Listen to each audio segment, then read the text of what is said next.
ಪೊಲೀಸರಿಗೆ ಗೊತ್ತಿದ್ದೇ ಇದೆಲ್ಲ ನಡೆಯುತ್ತಾ? ರಾಜಕೀಯ ನಾಯಕರ ಬೆಂಬಲ ಇದಕ್ಕಿದೆಯಾ? Breaking news.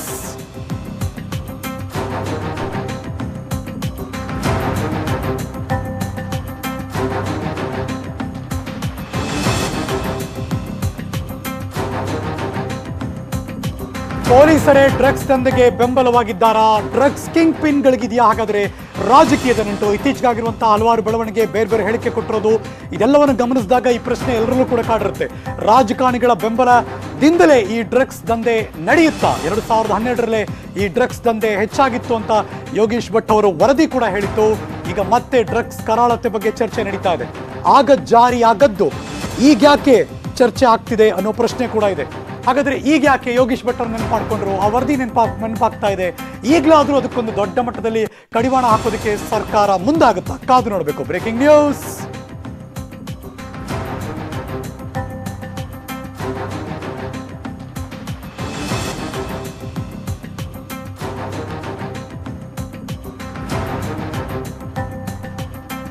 ನಮ್ಮ ಜೊತೆ ನಿಮಗೆ ಗೊತ್ತಿರೋ ಹಾಗೆ ಲೈವ್ ನಲ್ಲಿ ನಿವೃತ್ತ ಶಾಸಕರು ಕೂಡ, ಅಂದ್ರೆ ಮಾಜಿ ಶಾಸಕರು ಕೂಡ ಜಾಯಿನ್ ಆಗಿದ್ದಾರೆ. ಅಫ್ಕೋರ್ಸ್ ವರದಿಯನ್ನು ಸಿದ್ಧಪಡಿಸಿದ್ದವರೇ ಯೋಗೀಶ್ ಭಟ್ ಅವರು ಮತ್ತು ಬಸವರಾಜ ಮಾಲಗತ್ತಿ ಅವರು, ರಿಟೈರ್ಡ್ ಪೊಲೀಸ್ ಆಫೀಸರ್. ಮೀನ್ ವೈಲ್ ದೂರವಾಣಿ ಸಂಪರ್ಕದಲ್ಲಿ ಅವ್ರನ್ನ ಯಾವಾಗಲೂ ಕೂಡ ಪೊಲೀಸ್ ಇಲಾಖೆಯಲ್ಲಿ ಟೈಗರ್ ಅಂದ್ರೆ ಅಶೋಕ್ ಕುಮಾರ್, ನಿವೃತ್ತ DCP. Ashok Kumar sir, good morning. Good morning. Good morning. ಈಗ ನಾನು ಬ್ರೇಕಿಂಗ್ ನ್ಯೂಸ್ ಮಾಲಗತ್ತಿ ಸಾಹೇಬರಿಗೆ ನಮಸ್ಕಾರ. ಓಕೆ, ನಿಮ್ ಧ್ವನಿ ಕೇಳಿಸ್ತಿರ್ತಾರೆ ಸರ್. ನನ್ನ ಪ್ರಶ್ನೆ ಸಿಂಪಲ್. ನಮಸ್ಕಾರ. ಈಗ ನಾನು ಹೇಳಿದ್ದು ಲೈನ್ಸ್ ಗಳಿದೆಯಲ್ಲ, ಅದೆಲ್ಲವೂ ಕೂಡ ನೀವೇನು ಹೊಸದಾಗಿ ಕೇಳಿಸ್ಕೊತಿಲ್ಲ.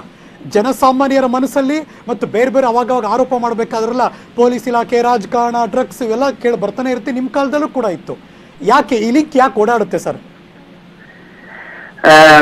ನೋಡಿ, ನನ್ನ ಪ್ರಕಾರ ಡ್ರಗ್ಸ್ ಕ್ರೈಮ್ ಆದ್ರೆ ಒಂದು ಪೊಲೀಸ್ ಠಾಣೆ ಸರಹದ್ದಿನಲ್ಲಿ ಅದು ನಡೀತಾ ಇದೆ ಅಂದ್ರೆ ನನ್ನ ಪ್ರಕಾರ ಪೊಲೀಸ್ನವ್ರದ್ದು ಕನೆಯನ್ಸ್ ಇರಬೇಕು, ಇಲ್ಲ ಅವರು ಇನ್ಎಫಿಷಿಯಂಟ್ ಇರಬೇಕು. ಈ ಎರಡರಲ್ಲಿ ಒಂದರಲ್ಲಿ ಈ ಕ್ರೈಮ್ ನಡೀತಾ ಇದೆ ನನ್ನ ಒಂದು ಥಿಂಕಿಂಗ್. ಎಲ್ರು ಒಪ್ಪ ಮಾತೆ ಇದು. ಯಾಕೆಂದ್ರೆ ಇದು 1984-85ರಿಂದನೂ ನೋಡ್ತಾ ಇದ್ದೀನಿ. ನಾನು ಸೇರಿದ್ದು 77ಕ್ಕೆ.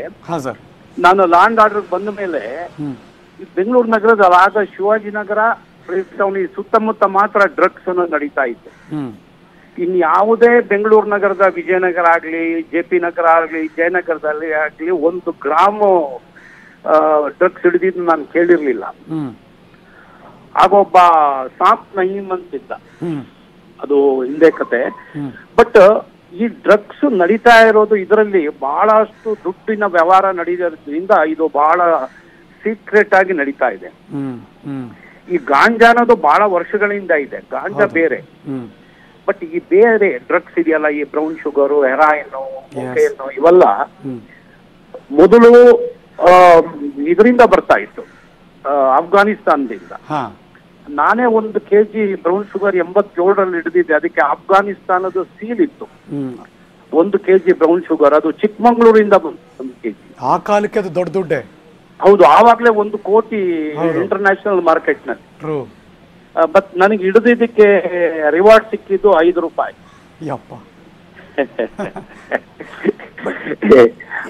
ಆ 5 ರೂಪಾಯಿ ರಿವಾರ್ಡ್ ಕೊಟ್ಟಿದ್ರಲ್ಲೇ ನೀವು ತಿಳ್ಕೊಬಹುದು ಅದಕ್ಕೆ ಯಾರ್ದ ಬೆಂಬಲ ಇರ್ಲಿಲ್ಲ, ಬೆಂಬಲ ಇತ್ತು ಅನ್ನೋದು ನಿಮ್ಗೆ ತಿಳ್ಕೊಬಹುದು ಅವಾಗ. ಅದರಲ್ಲಿ ಈಗ ನನ್ನ ಪ್ರಕಾರ ಪೊಲೀಸ್ ಅಧಿಕಾರಿಗಳು ಇದ್ರ ಬೆನ್ನತ್ತಬೇಕು. ಪ್ರೆಷರ್ ಇರುತ್ತೆ, ನೋ ಡೌಟ್. ಬಹಳಷ್ಟು ಎಫಿಷಿಯಂಟ್ ಪೊಲೀಸ್ ಅಧಿಕಾರಿಗಳಿದ್ದಾರೆ. ಎಸ್ಪೆಷಲಿ ಈಗಿನ ಕಮಿಷನರ್ ಅವ್ರ ಬಗ್ಗೆ ಎಲ್ಲ ನಾವು ಕೇಳಿದೀವಿ. ಒಳ್ಳೆ ಕಮಿಷನರ್ ಇದ್ದಾರೆ.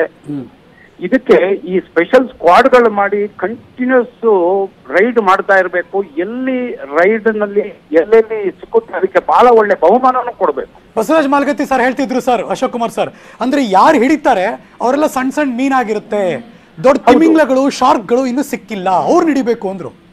ಖಂಡಿತ. ನೋಡಿ, ನಾನು ACP ಅಲ್ಸೂರ್ ಗೇಟ್ ನಲ್ಲಿ ಇದ್ದಾಗ ನಮ್ಮ ಕರ್ನಾಟಕದ ಒಬ್ರು ಬಹಳ ಎಫಿಷಿಯಂಟ್ IPS ಆಫೀಸರ್ ಗುಜರಾತ್ ಅಲ್ಲಿ ಇದ್ರು. ಅವರು ಅಫ್ಘಾನಿಸ್ತಾನದಿಂದ ಪಾಕಿಸ್ತಾನ್ ಥ್ರೂ ಅಲ್ಲಿ ಭಾರತ ದೇಶಕ್ಕೆ ಬಂದು ಶ್ರೀಲಂಕಾಗೆ ಹೋಗೋ ಒಂದು ದೊಡ್ಡ ಕಿಂಗ್ ಪಿನ್ ನ ಹಿಡಿದ್ರು, ಸೊಹರಾಬುದ್ದೀನ್ ಅಂತ. ಅವನು ಬಹಳ ದೊಡ್ಡ ಕಿಂಗ್ ಪಿನ್ ಈ ಡ್ರಗ್ಸ್ ಇದರಲ್ಲಿ. ಬಟ್ ಅದು ಒಂದು ಟ್ರಾಜಿಕ್ ಇದು ಟರ್ನ್ ತಗೊಂಡೋಗ್ಬಿಡ್ತು. ಅದರಲ್ಲಿ ಬಹಳ ದುರಂತ. ಅವರು ನಮ್ಮ ಪೊಲೀಸ್ ಅಧಿಕಾರಿ ದಿನೇಶ್ ಅವರು ಬಹಳ ಪ್ರಾಮಾಣಿಕ ಅಧಿಕಾರಿ ಅವರು. ಅದು ಸ್ವಲ್ಪ ಮಿಸ್ಹ್ಯಾಂಡ್ಲಿಂಗ್ ಆಗಿಯೋ ಅಥವಾ ಏನೋ ಒಂದು ದುರಂತದಲ್ಲಿ ಸಿಕ್ಕಾಕೊಂಡ್ಬಿಟ್ರು. ಆ ಸೊಹರಾಬುದ್ದೀನು ಬಹಳ ದೊಡ್ಡ ಕಿಂಗ್ ಪಿನ್ ಡ್ರಗ್ಸ್ ನಲ್ಲಿ. ಈಗ ಇದು ಈಗ ನನಗೆ ಇನ್ನೊಂದು, ಈ ಬರೀ ಸಿನಿಮಾ ರಂಗನೇ ಹಿಡ್ಕೊಂಡ್ಬಿಟ್ಟಿದ್ದೀರಾ ನೀವೆಲ್ಲರೂ. ಇವರು ಇದಕ್ಕಿಂತ ನನಗೆ ಈ ಶಾಲಾ ಮತ್ತು ಕಾಲೇಜು ಮಕ್ಕಳ ಬಗ್ಗೆ ಬಹಳ ಇಂಪಾರ್ಟೆಂಟ್ ಆಗಿ ತಗೊಳ್ಬೇಕು. ಯಾಕಂದ್ರೆ ಇಲ್ಲಿ ಮಕ್ಕಳು ಮುಗ್ಧರು, ಅವ್ರಿಗೆ ಗೊತ್ತೇ ಆಗೋದಿಲ್ಲ. ಇವನ್ ಕಾಲೇಜ್ ಮಕ್ಕಳು ಅವ್ರಿಗೆ ಭವಿಷ್ಯ ಗೊತ್ತಿರೋದಿಲ್ಲ. ಇಲ್ಲ, ಯೋಗೇಶ್ ಭಟ್ ಸರ್ ಹೇಳ್ತಿದ್ರು ಬ್ರೆಡ್ ಅಲ್ಲಿ ಸ್ಲೈಸ್ ಹಾಕಿ ಜಾಮ್ ತರ ಕೊಟ್ಬಿಡ್ತಾರೆ, ಗೊತ್ತೇ ಆಗಲ್ಲ, ತಿನ್ಬೇಕು ಅಂತ ಆಸೆ ಆಗಕ್ ಶುರು ಆಗುತ್ತೆ ಮಕ್ಕಳಿಗೆ ಅಂತ. ಇಲ್ಲ ನೋಡಿ ಹೆಂಗೆ ಟರ್ನ್ ಆಗ್ತಾರೆ ಅಂದ್ರೆ, ನಾನು ಶಿವಾಜಿನಗರದಲ್ಲಿ ಒಬ್ಬ ಒಳ್ಳೆ ಗರುಡಿ ಮನೆಯಲ್ಲಿ ಬಹಳ ಒಳ್ಳೆ ಬಾಡಿ ಬಿಲ್ಡರ್ ಇದ್ದ ಮುಸ್ಲಿಂ ಹುಡುಗ. ಅವನು ಪ್ರತಿ ವರ್ಷ ಬಹಳ ಒಳ್ಳೆ ಪ್ರಶಸ್ತಿ ತಗೊಳ್ತಾ ಇದ್ದ. ಅವನು ಈ ಅಯೋಡಿಕ್ಸ್ ತಿನ್ನಕ್ ಶುರು ಮಾಡ್ಬಿಟ್ಟ. ಅವನಿಗೆ ಅಯೋಡಿಕ್ಸ್ ನೈಮ್ ಅಂತಾನೆ ಹೆಸರು ಬಂದ್ಬಿಡ್ತು. ಆತರ ಈ ಬಹಳಷ್ಟು. ಆಮೇಲೆ ಈ ಡ್ರಗ್ಸ್ ಇದಕ್ಕೆ ವಿಶೇಷವಾದ ಒಂದು ತಂಡನೆ ಮಾಡ್ಬೇಕು ನನ್ನ ಪ್ರಕಾರ. ಯಾಕಂದ್ರೆ ಪೊಲೀಸ್ ಅಧಿಕಾರಿಗಳಿಗೆ ಬಹಳಷ್ಟು ಕೆಲಸ ಇರೋದ್ರಿಂದ ಮತ್ತು ಕೆಳಮಟ್ಟದಲ್ಲಿ ಗ್ರಾಸ್ ರೂಟ್ ನಲ್ಲಿ ಇರೋ ಕನೆಯನ್ಸ್ ಆಗ್ಬಿಟ್ಟು ಇದು ಮೇಲ್ಗಡೆ ಬರೋದಿಲ್ಲ. ಈ ಹಾನೆಸ್ಟ್ ಅಧಿಕಾರಿಗಳಿಗೆ ಹುಡುಕಿ ಅವ್ರನ್ನ ತಂದು ಇದನ್ನ ಐರನ್ ಹ್ಯಾಂಡರ್ ಉಳಿಸ್ಬೇಕು ಇದು. ಯಾಕಂದ್ರೆ ಇದು ನನ್ನ ಪ್ರಕಾರ ಮಾರಕ ವಿಷ. ಇದು ನಮ್ಮ ಸಮಾಜದ ಮಾರಕ ವಿಷ. ಬಹಳಷ್ಟು ಮಕ್ಕಳು ಪಾಪ ಅವ್ರ ಜೀವನ ಕಳ್ಕೊಂಡ್ಬಿಟ್ಟಿದ್ದಾರೆ. ನನಗೆ ಗೊತ್ತಿರೋ ಹಾಗೆ ಬೆಂಗಳೂರು ನಗರದ ನಂಬರ್ 1 ಪ್ರತಿಷ್ಠಿತ ಕಾಲೇಜ್, ಅಲ್ಲಿ ಒಂದು ಫ್ಯಾಮಿಲಿ ಇತ್ತು. 2 ಗಂಡು ಮಕ್ಕಳು. ದೊಡ್ಡವನು ಮೆಡಿಕಲಿಗೆ ಹೋದ. 2ನೇ ಹುಡುಗ ಅಣ್ಣನಿಗಿಂತ ಜಾಸ್ತಿ ಮಾರ್ಕ್ಸ್ ತೆಗಿತಾ ಇದ್ದವನು PUCಗೆ ಬಂದ ತಕ್ಷಣ ಡ್ರಗ್ ಅಡಿಕ್ಟ್ ಆಗಿ 2-3 ವರ್ಷ ಬಹಳ ದೊಡ್ಡ ಅಡಿಕ್ಟ್ ಆಗಿ ಓವರ್ ಡೋಸ್ ತಗೊಂಡು ವಿವೇಕ್ ನಗರದಲ್ಲಿ ಸತ್ತೋಗ್ಬಿಟ್ಟ, ಒಂದು PG ನಲ್ಲಿ ರೂಮ್ ಮಾಡ್ಕೊಂಡು. ಅವ್ರ ತಂದೆ ತಾಯಿನೂ ನನಗೆ ಪರಿಚಯ ಇತ್ತು. ಯಾಕಂದ್ರೆ ಪೊಲೀಸ್ ಅಧಿಕಾರಿಗಳಿಗೆ ಎಲ್ರಿಗೂ, ಈಗ ನಮ್ಮ ಮಾಲ್ಗತ್ತಿ ಸಾಹೇಬ್ರು ನನಗೆ DCP ಆಗಿದ್ರು, ಅವ್ರಿಗೂ ಗೊತ್ತು ಪ್ರತಿ ಒಂದು ಪ್ರಾಬ್ಲಮ್ಸ್ ಸಮಸ್ಯೆ ಪೊಲೀಸರಿಗೆ ಗೊತ್ತಿರುತ್ತೆ. We deal with human problem. Police ಅಧಿಕಾರಿ we deal with human problem. ಪ್ರತಿಯೊಬ್ಬರ ಮನೆಯ ತೊಂದರೆಗಳು ಪೊಲೀಸ್ ಅಧಿಕಾರಿ. ಕೇಳ್ಬಿಡ್ತೀನಿ ಮಾಲ್ಗತ್ತಿ ಸರ್, ಅಂದ್ರೆ ತುಂಬಾ ಶ್ರೀಮಂತರ ಮಕ್ಕಳೇ ಟಾರ್ಗೆಟಾ ಅಥವಾ ಇನ್ ಯಾವುದೇ ಸ್ತರದ ಮಕ್ಕಳಾದ್ರೂ ಯಾವುದೇ ಲೆವೆಲ್ ಇದ್ರೂ ಕೂಡ ಇದ್ರ ಬಗ್ಗೆ ಆಸೆ ಹುಟ್ಟಕ್ಕೆ ಶುರು ಆಗುತ್ತಾ?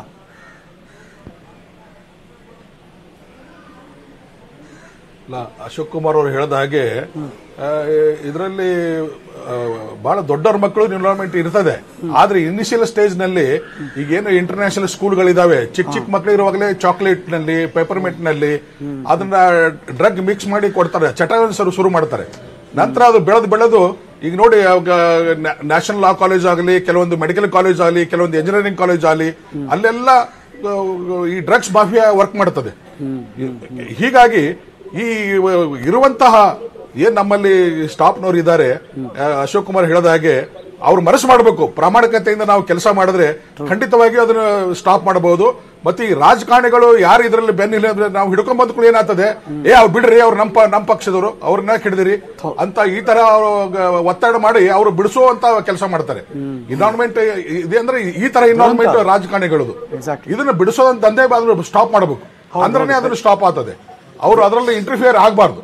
ಯಾವ ರಾಜಕಾರಣಿ ಇರ್ತಾನೆ ಅವ್ನು ಇಂಟರ್ಫಿಯರ್ ಆಗಬಾರ್ದು. ಆದ್ರೆ ಅವರು ಫ್ರೀ ಹ್ಯಾಂಡ್ ಕೊಟ್ರೆ ಖಂಡಿತವಾಗಿ ಅದನ್ನು ಸ್ಟಾಪ್ ಮಾಡಬಹುದು. ಅಗ್ರೀಡ್ ಸರ್, ನಿಮ್ಮ ನಾವು ಎಲ್ಲ ಇಲಾಖೆ, ನೀವು ಹೇಳಿದ ಹಾಗೆ ಇಲಾಖೆಯಲ್ಲಿ ಎಲ್ಲರೂ ಭ್ರಷ್ಟರಲ್ಲ, ಎಲ್ಲರೂ ಭ್ರಷ್ಟರಲ್ಲ. ಯಾರೋ ಒಂದಿಬ್ಬರು ಮಾಡಿರಬಹುದು, ನಾವು ಇಲ್ಲ ಅಂತ ಅನ್ನೋದಿಲ್ಲ. ಆದ್ರೆ ಹಿರಿಯ ಅಧಿಕಾರಿಗಳು ಮನಸ್ಸು ಮಾಡಿದ್ರೆ, ಲೋಕಲ್ ಇನ್ಸ್ಪೆಕ್ಟರ್ ಮನಸ್ಸು ಮಾಡಿದ್ರೆ ಇದನ್ನ ಖಂಡಿತ ಸ್ಟಾಪ್ ಮಾಡಬಹುದು. ಮತ್ತು ಅದನ್ನ ನಾ ಆಗಲೇ ಹೇಳಿದ ಹಾಗೆ ಸ್ಪೆಷಲ್ ಡ್ರೈವ್ ಮಾಡಬೇಕು. ಒಂದು 15 ದಿವಸ ಇದೇ ಕೆಲಸ ಹಚ್ಚಬೇಕು ಎಲ್ಲರಿಗೂ. ಇಡೀ ಸಿಟಿಯಲ್ಲಿ ಎಲ್ಲ ಇನ್ಸ್ಪೆಕ್ಟರ್ಗಳು, ಎಲ್ಲ ACPಗಳು ಇವೇ ಕೇಸ್ ಹಾಕ್ಬೇಕಂತ ಪ್ರಶ್ನೆ ಕಾಡುತ್ತೆ ಸರ್. ಯೋಗೇಶ್ ಭಟ್ ಸರ್ಗೂ ಕೂಡ ಕಾಡ್ತಿರ್ಬೋದು.